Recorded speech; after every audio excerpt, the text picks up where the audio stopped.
Ja, då var det dags för sista intervjun. Hur känns det? Jo, men det känns både kul och speciellt. Men ja, vi får väl se vart det bär.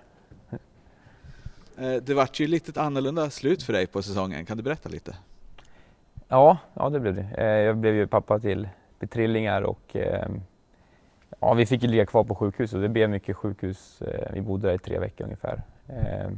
Samtidigt som det här slutspelet drog igång och det var det blir mycket fokus när det väl kommer till slutspel för då ska man prestera på topp hela tiden. Och samtidigt som vi var på sjukhuset så det krockade helt enkelt. Det var svårt att få ihop. Det var, som sagt, vi bodde på sjukhuset och jag skulle ta mig därifrån där det är relativt ganska stränga regler. Och sen just allt det här med man ska äta, man ska sova och man ska göra allting rätt för att förbereda sig till varje träning och till varje match. Så det var väl kanske det jag fick tufft med att få ihop. Så ja, tyvärr så blev det väl kanske inte det avslut jag hade velat men det blev som det blev och man får helt enkelt acceptera det. Hur tufft var det att se avslutningen från sidan? Ja, men det är klart att det var tufft. Alltså man vill ju alltid vara med och bidra och det är just de här stunderna på säsongen som är roligast. Och det är de här matcherna man vill spela och liksom visa att man är bäst. Så det var tufft och sen var det ju vissa matcher var ju tuffare att se än andra när laget hade det tufft och när det var liksom, men när vi förlorade eller när det var sådana matcher. När vi vann så var det ju såklart enklare, då tänkte man men de klarar sig. Men när vi förlorade så är det klart att man vill vara där och hjälpa till liksom, och bidra med det man kan och det man vet att man kan bidra med. Så ja, det var speciellt. Var det tänkt att bli den sista säsongen oavsett? Ja, men tanken hade gått så ett tag. Och det har väl gått fram och tillbaka och vissa stunder har det känts som att det kanske inte är det, men mestadels har det känts som att det är sista säsongen. Jag har haft mycket problem med småskador och skavanker och ont i kroppen. Så det kändes som att det kanske var ett läge också att få kroppen att återhämta sig. Och med skador och sånt så tycker jag man tappar tyvärr lite motivation. Det är inte lika roligt längre när det hela tiden gör ont. Och det tycker jag märks på plan med att man kanske inte presterar lika bra. Och det är väl någonting jag alltid vill känna att jag vill liksom, när jag är där ute så vill jag prestera och jag vill spela på topp. Och börjar det dippa lite så då blir jag mest besviken på mig själv och känner inte igen mig själv och då blir det oftast en ond spiral av det. Och det kanske märks ut på plan med att man är inte lika kreativ, man är kanske inte lika mycket poäng som jag har gjort och sådär. Så ja, det kändes som att det var på väg och med tiden så har jag bestämt mig och sen nu blev det ju ett enkelt val liksom. En kanske svår fråga, men skulle det kunna bli comeback när familjelivet satt sig? Alltså man ska aldrig säga aldrig. Jag har ju sett många andra som har kommit tillbaka så man ska inte säga att man lägger klubban på hyllan helt, men som det är nu så är ju fokus familjen. Det är ju prio 1 och se så att det funkar och allt mår bra. Och skulle vi känna eller att det går bra med familjen och, i framtiden så ja, kanske. Och skulle kroppen kännas bra så ja, alltså spela de här roliga matcherna i ett slutspel är ju fantastiskt och det är någonting få förunnat och det är någonting man vill vara med om varje år. Så. Och nu har jag missat det de 2 senaste åren så det är klart att där ligger en litet sug i att kanske göra comeback, men ja, just nu har jag kanske inte de tankarna. Just nu är jag ganska fullt upp med barn och familjen utanför innebandyn.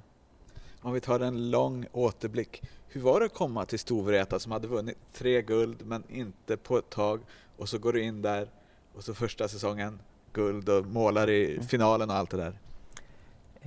Jo, men det var ju speciellt. Alltså jag kom från Mullsjö och Mullsjö var ju en ny klubb i SSL och vi var ju på den lägre delen i stort sett nästan hela tiden. På slutet spelade vi några slutspel innan jag flyttade, men Storvreta var ju det här riktiga superlaget som man har sett många storstjärnor spela i och så det är klart att det var speciellt att få komma hit och liksom ändå bygga ganska uppsnackade att man ska komma hit och ta över som efter Hannes då, som det var då. Men de missade ju slutspelet året före och när vi kom då så och gå till final och vinna finalen, det var ju kanske inte alla som hade tippat det, men det kändes, det var därför jag gick hit med, för jag trodde verkligen på laget som vi hade och att vi skulle kunna vinna. Och jag trodde verkligen att jag kunde bidra till det också. Och det tyckte jag gjorde. Jag åkte på en skada där i mitten på säsongen, kommer jag ihåg, som var borta ett par matcher. Men ja, med lite tejp och andra medel så kunde jag hålla ihop och spela den där slutspelarfinalen och vinna första guld. Och det var ju helt fantastiskt att få vinna det och ja, alltså få dela det med familjen och se deras glädje också i det. Så ja, det var fint. Känns som familjen har hela tiden varit ett stort stöd genom din karriär. Ja, verkligen. De har varit med. Ja, de satt ju och pendlade ner till, när jag spelade ner i Mullsjö med i stort sett de flesta hemmamatcherna. Och det är ju 26 mil enkel resa eller vad det är. Så, och sen har de ju, om de inte är på plats så kollar de alltid på matcherna på webben eller på tv och så pratar vi efter matcherna. Så de har varit ett otroligt stöd och liksom en drivkraft också, för de har ju alltid vetat vad jag är kapabel till. Och när jag tvekar lite själv kanske, så har de funnits där och pushat mig. Vad kommer du ta med dig från din tid i Storvreta? Ja, det är ju otroligt många fina minnen. Och det här lite som att när man kom till Storvreta, det kändes som att man kom till någonstans en förening där det andades frossighet. Det var den största föreningen, kändes som innebandy. Allt kändes proffsigare. Man fick liksom det här lite att man var, den här känslan av att man var liksom ett proffs. Och allt runt omkring liksom bara sådana saker som kläder, vad spelarna förväntade sig att de skulle få, alltså det var så här otroligt mycket där bara som jag har lärt mig att ta med mig och sen träffa alla spelarna som jag spelade med under alla de här åren. Vilka otroliga fina människor de är. Och även fast man kanske har förutfattat meningen på planen om vissa spelare, så är det ju otroliga spelare och människor utanför. Så det, jag tar med mig alla guld, alla Champions Cup-guld, alla resor vi gjort tillsammans, alla träningar. Det är fina minnen när man tänker tillbaka på. Hur mycket kommer du följa Storvreta nu då? Jo, men jag kommer nog följa. Alltså jag satt ju slaviskt och kollade på alla matcher nu och jag kommer nog följa det ganska slaviskt nästa år också. Så alltså intresse för innebandy kommer ju finnas kvar där. Och det ska bli spännande att se vad de kan göra nästa år. Men nu är det ett stort familjeäventyr som väntar. Ja, det blir väl det. Det är fullt upp med det. Man har knappt hunnit tänkt så mycket på innebandyn och att man har lagt av. Det var väl nu man fick en liten check när man såg att de började köra försäsong igen och man tänker, ja fan, här ligger jag på soffan.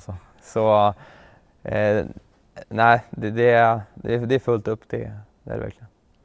Piff och puff lär saknas här i arenan. Ja, vi har haft fina minnen och fina matcher tillsammans. Och ja, men som du säger, jag tror faktiskt också att just i de här matcherna där har hjälpt mycket. Det är ju sådana matcher vi har älskat att spela. Och det är sådana matcher vi har klivit fram i också. Så, men ja, det är bara hoppas att det kommer nya killar som tar de rollerna. Och det ser väl bra ut. Har du en hälsning till alla Storvreta supporters? Ja, alltså, jag vill väl tacka för mina år här. Och för allt push man har fått om när man går upp till intervjuerna efter matcherna. Alla ser alla glada och le och heja och pusha. Och klacken som har varit här och stöttat oss och heja. Och, ja, men det har varit fantastiskt. Och tyvärr, jag vet hur gärna de hade velat varit här i år med, men har missat det och vi hade gärna velat haft dem här. Framförallt jag hade velat haft dem här sista året.